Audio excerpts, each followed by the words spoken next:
अमरावतीच्या धामणगाव रेल्वे पंचायत समिती अंतर्गत येणाऱ्या अशोकनगर ग्रामपंचायतीला मुख्यमंत्री समृद्ध पंचायत राज अभियानातील पुरस्कार प्रक्रियेतून जाणीवपूर्वक वंचित ठेवण्यात आल्याचा गंभीर आरोप करण्यात आलाय। या प्रकरणी ग्रामपंचायत प्रशासनानं जिल्हा परिषद मुख्य कार्यकारी अधिकाऱ्यांकडे निवेदन सादर करत चौकशीची मागणी केली आहे।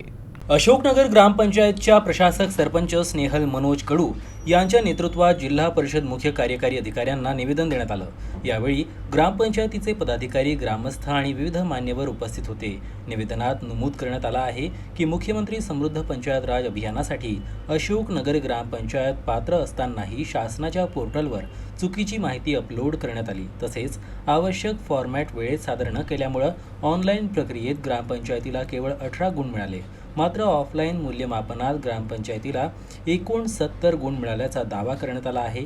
ग्रामपंचायत प्रशासन सदस्य आणि गावकऱ्यांच्या लोकसहभागातून 16 सप्टेंबर 2025 ते 31 मार्च 2026 या कालावधीत विविध विकासात्मक आणि सामाजिक उपक्रम राबवण्यात आले होते।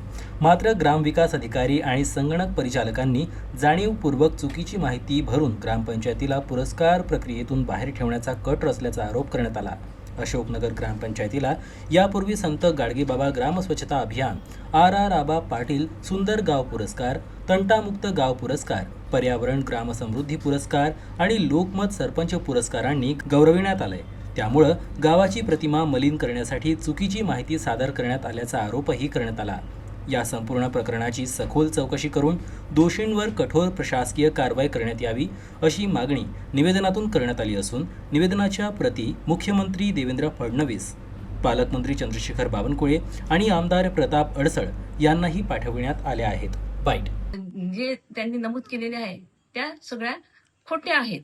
कारण माझ्या गावाला सगळ्या गोष्टीचे पुरस्कार मिळून 5 ते 6 पुरस्कार माझ्या गावाला आधीच आहे। तर माझ्या गावाला अभियानापासून वंचित ठेवण्यासाठी यांनी सचिव आणि ऑपरेटर यांनी षडयंत्र रचलं आणि ऑनलाईन मार्क हे फक्त 18 भरले। मला ह्या गोष्टीचा गावासाठी अपमान झाल्याबद्दल न्याय पाहिजे आहे, एवढी माझी मागणी आहे।